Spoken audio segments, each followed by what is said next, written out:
Assalamualaikum warahmatullahi wabarakatuh. Alhamdulillahirabbil alamin. Hamdan syakirin, hamdan ni'amin, hamdan syakirin, hamdan na'imin, hamdan ni'amahu wa yukafi'u mazida. Ya Rabbana lakal hamdu kama yanbaghi li jalali wajhikal karimi wa 'azimi sultani. Allahumma shalli wa sallim ala Muhammadin wa ala alihi wa sahbihi wa man tabi'ahum bi ihsanin ila yaumiddin. Amma ba'd. Ikhwani fiddin rahmatullahi alaikum, para pemirsa channel YouTube yang berbahagia, wabil khusus para santri Ma'had Amfara dimanapun antum berada. Alhamdulillah, pada siang hari ini kita akan melanjutkan kajian kitab At-Tibyan fi Adabi Hamalatil Quran, adab bagi para pengemban Al-Quran, karya Imam Abu Zakaria Yahya bin Syaraf An-Nawawi atau lebih dikenal dengan Imam An-Nawawi. Pada episode ketiga kali ini kita akan membahas bab 2, melanjutkan pertemuan-pertemuan kemarin. Ya, kali ini kita masuk pertemuan ketiga bab 2. Mari kita mulai bersama-sama dengan tabarukan membaca suratul Fatihah, dihadiahkan kepada Rasulullah Muhammad SAW, dihadiahkan kepada para sahabat ridwanullahi alaihi, para ulama-ulama yang ikhlas, yang mereka memancarkan ilmunya, melanjutkan Rasulullah SAW dalam menyebarkan agama ini, wabil khusus kepada Imam Nawawi, pengarang kitab At-Tibyan ini, kepada guru-guru kita, ya, wabil khusus ya yang sanad Al-Quran, Mbah Munawir, Mbah Zaini Munawir, sampai ke Rasulullah Muhammad SAW, guru-guru kita, para dosen-dosen kita, kaum muslimin wal muslimat dimanapun berada, termasuk orang tua kita, ya, bapak ibu kita, termasuk kita, para santri Ma'had Amfara yang berbahagia. Lahumul Fatihah. A'udzubillahi minasyaitonirrajim. Bismillahirrahmanirrahim. Alhamdulillahirabbil alamin, arrahmanirrahim, maliki yaumiddin. Iyyaka na'budu wa iyyaka nasta'in. Ihdinas shiratal mustaqim. Shiratal ladzina an'amta 'alaihim ghairil maghdubi 'alaihim waladdallin. Amin. Raditu billahi rabba wa bil islami dina wa bi Muhammadin nabiyya wa rasula. Rabbi zidni ilma warzuqni fahma. Rabbi shrah li sadri wa yassir li amri wahlul 'uqdatam min lisani yafqahu qawli. Amin ya rabbal alamin. Ikhwani fillah rahmatullahi alaikum. Alhamdulillah, ini dia daftar isi kitabnya, ya. Kitabnya At-Tibyan. Sampai sekarang belum menemukan yang edisi Arabnya, lupa nyimpan di mana itu, ya. Astagfirullahaladzim. Baru ketemu yang biasa kita pakai, yaitu At-Tibyan edisi terjemahannya Adab Penghafal Al-Quran. Daftar isi kitab kemarin sudah kita bahas juga, mulai dari bab 1 sampai bab 10 sudah kita sampaikan daftar isinya. Bab 1 sudah kita bahas pada episode kemarin, keutamaan membaca dan penghafal Al-Quran. Sekarang kita masuk bab 2, keutamaan qiraah dan ahlul qiraah. Keutamaan qiraah dan ahlul qiraah. Bab 2 ini kalau di kitabnya cukup singkat, hanya ada 1-2 halaman. Satu halaman, halaman kedua itu cuma hanya 1 baris saja. Itu menurut kitab terjemahnya ini. Tetapi ada satu kalimat di dalam bab 2 ini yang menunjukkan bahwa hadis-hadis di bab-bab berikutnya itu merujuk pada bab kedua ini. Masya Allah. Artinya bab ini sebagai bab, ya, ketika membicarakan keutamaan qiraah dan ahlul qiraah, hadis-hadis yang di dalam bab-bab berikutnya itu merujuk pada keutamaan qiraah dan ahlul qiraah ini. Wallahu alam, apa rahasianya belum menemukan dalam kitab ini, ya. Dan di kitab ini hanya ada 2 hadis. Di bab 2 ini hanya ada 2 hadis. Hadis pertama diriwayatkan secara sahih dari Abu Mas'ud Al-Ansari dari Nabi Shallallahu Alaihi Wasallam. Beliau bersabda, ya ummul qauma aqra'uhum li kitabillah. Ya ummu, yang menjadi imam, baik dalam hal ini imam sholat maupun imam-imam di luar sholat, ya, yang menjadi imam suatu kaum, ya ummul qauma, ya ummu al qauma aqra'uhum, adalah dia yang paling ahli dalam membaca li kitabillah, membaca kitabullah, membaca Al-Quran. Jadi hati-hati, biasanya setelah fi'il itu fa'il. Tapi dalam redaksi hadis ini, setelah fi'il maf'ul bih. Membacanya ya ummul qauma, bukan ya umul qaumu, bukan. Tapi ya ummu yang mengimami siapa? Aqra'uhum, yaitu orang-orang yang bacaan dari orang-orang itu lebih baik. Humnya kembali kepada kaum.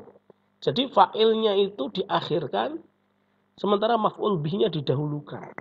Ini balignya bahasa Arab itu begitu. Bahasa hadis ini sangat-sangat balik, ya. Ya umul qauma aqra'uhum li kitabillah. Jadi yang paling berhak menjadi imam bagi sekelompok kaum itu adalah mereka yang dia paling ahli dalam membaca Al-Quran. Baik membaca dalam arti lafal, ta'awud, basmalah, sampai anasnya, menguasai tajwidnya, menguasai qiraah sab'ahnya misalnya, qaidah-qaidahnya lancar, fasih, ya. Secara lafaz dia hafal 30 juz. Maka yang ini layak menjadi imam sholat, lebih layak menjadi imam sholat ketimbang yang faqih, yang lebih paham agama. Jadi didahulukan dia yang bacaan sholatnya lebih fasih. Itu. Ini imam di dalam sholat. Tapi kalau imam dalam kehidupan sehari-hari, imam di dalam masyarakat misalnya, nah ini berbeda dari sisi aqra'uhum li kitabillah, itu berarti yang lebih faqih. Gitu. Jadi dalam arti lebih baik bacaannya, bacaan makna-maknanya. Ingat bahwa Al-Quran itu terdiri lafaz dari makna. Lafaz artinya yang kita baca sehari-hari ketika sholat, membaca Al-Fatihah, setelah Al-Fatihah membaca surah-surah, itu lafaz-lafaznya. Tapi Al-Quran tidak hanya mengandung lafaz, tapi juga mengandung makna. Nah, siapa yang paling ahli di dalam memahami makna-makna Al-Quran, maka dia paling memahami, paling baik bacaannya terhadap makna-makna Al-Quran ini, maka dia paling berhak menjadi imam di dalam kehidupan sehari-hari. Karena yang demikian, orang yang ahli, yang faqih di dalam Al-Quran, makna-makna Al-Quran ini, memiliki kemungkinan besar akan menjalankan aturan dalam kehidupan sehari-harinya dengan dipandu oleh Al-Quran. Ikhwani fillah rahmatullahi alaikum. Baik lafaz maupun maknanya, Al-Quran ini datang dari Allah Subhanahu wa Ta'ala. Berbeda dengan hadis, ya. Kalau hadis lafaznya dari Rasulullah, maknanya dari Allah Azza wa Jalla. Ini pemahaman yang sangat penting yang perlu kita ingat-ingat terus. Ya ummul qauma aqra'uhum li kitabillah. Yang paling berhak menjadi imam bagi sekelompok umat, sekelompok kaum adalah mereka yang paling baik bacaannya terhadap Al-Quran. Baik bacaan lafaz,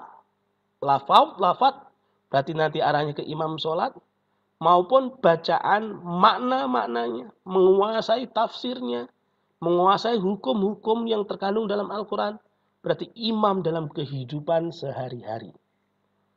Kemudian hadis kedua, diriwayatkan oleh Ibnu Abbas radhiyallahu anhu berkata, ini hadis ya, tapi tidak sampai kepada Rasulullah Shallallahu Alaihi Wasallam.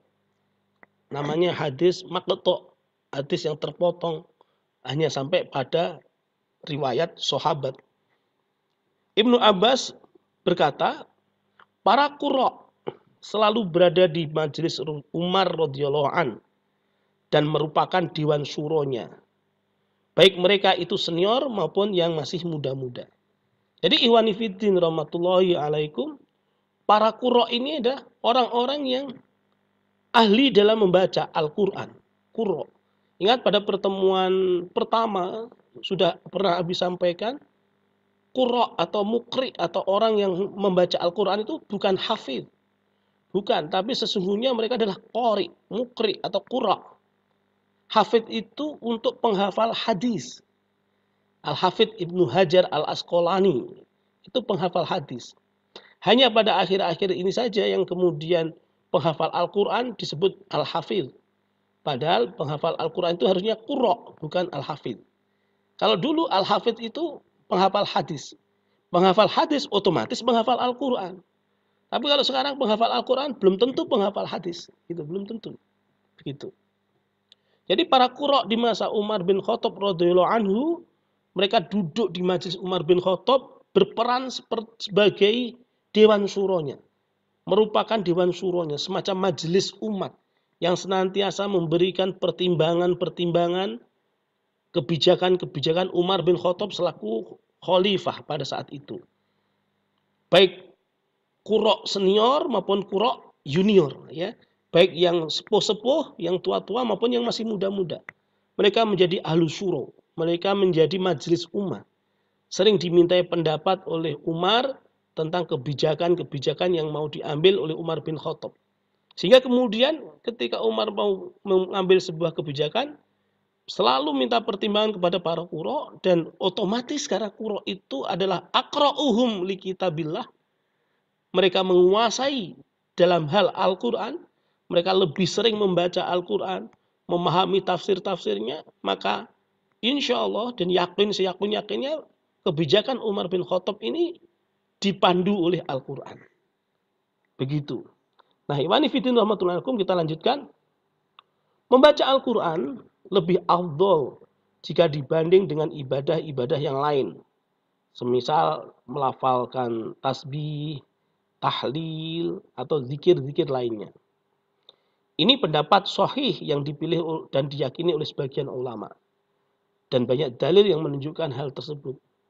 Ya, kenapa? Karena Al-Quran itu langsung dari Allah. Al-Quran itu kalamullah. Al-Quran itu wahyu. Sampai sekarang Al-Quran itu wahyu. Sampai sekarang Al-Quran itu kalamullah. Sampai sekarang Al-Quran itu mukjizat. Terjaga oleh Allah Subhanahu wa Ta'ala. Meski Rasulullah Muhammad SAW yang membawa Al-Quran itu sudah meninggal dunia, tapi bukti bahwa Al-Quran itu sebagai wahyu, sebagai kalamullah, sebagai mukjizat, sampai sekarang masih ada. Dan itu mutawatir, tidak mungkin ada dusta, tidak mungkin ada perubahan, tidak mungkin ada pergeseran. Dari dulu Al-Quran itu 30 juz, 114 surah, dan seterusnya, dan seterusnya. Jadi begitu. Meski secara pemahaman, Al-Quran itu hidup pemahamannya. Karena Al-Quran berfungsi sebagai ilajul muskilatil ummah. Sebagai solusi dari berbagai problematika kehidupan umat. Dari Al-Quran. Ya. Apalagi kalau kemudian kita perdalam dengan hadis, ya. Akan disarah oleh hadis. Al-Quran dijelaskan oleh hadis. Al-Quran diberi bayan oleh hadis. Kemudian Al-Quran dijelaskan lagi oleh qaul-qaul ulama. Al-Quran dijelaskan oleh hadis, hadis dijelaskan oleh qaul-qaul ulama, terus sampai Al-Quran diamalkan sampai sekarang oleh para ulama, para umat, ya, umat muslim. Ridwanullah alaihim, semoga kita termasuk umat yang menjalankan Al-Quran ini secara tertib, secara baik dan secara benar, karena kita akan mendapatkan keutamaannya, ya. Meski keahlian kita di dalam qiraah belum seberapa, tapi jangan berhenti, ya. Ayo terus berpacu, berlomba-lomba untuk menjadi yang terbaik di antara yang terbaik itu. Sehingga kemudian IM itu tetap kita jalankan ya 2 jam 10 menit ya 10 menit dalam 120 menit tetap berproses terus. Jangan pernah berhenti. Bismillah, semoga Allah kuatkan kita. BHS begitu juga ya. Menghafal ya, baca 10 menit, hafal 10 menit, setor 10 menit, jangan pernah berhenti, harus terus kuat ya. Bismillah. Ingat ya, kita punya penolong yaitu Allah Subhanahu wa taala. Kita punya sandaran yaitu Allah Subhanahu wa taala.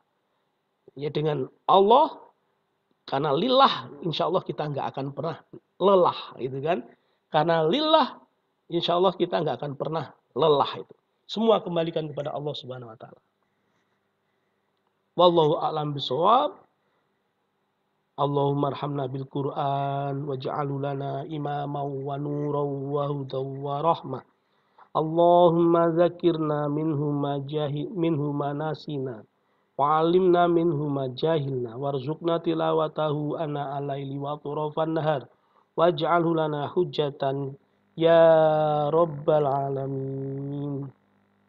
Demikian tadi Ikhwani fillah rahmatullahi alaikum. Kajian kitab At-Tibyan fi Adabi Hamalatil Quran pada bab kedua ini, edisi yang keputaran ya, edisi yang ketiga ya. Semoga kita bisa melanjutkan lagi pada bab-bab berikutnya. Terima kasih. Al-afu minkum. Kita tutup dengan membaca doa kafaratul majlis. Subhanakallahumma wa bihamdika asyhadu an la ilaha illa anta astaghfiruka wa atubu ilaik. Al-afu minkum. Wassalamualaikum warahmatullahi wabarakatuh.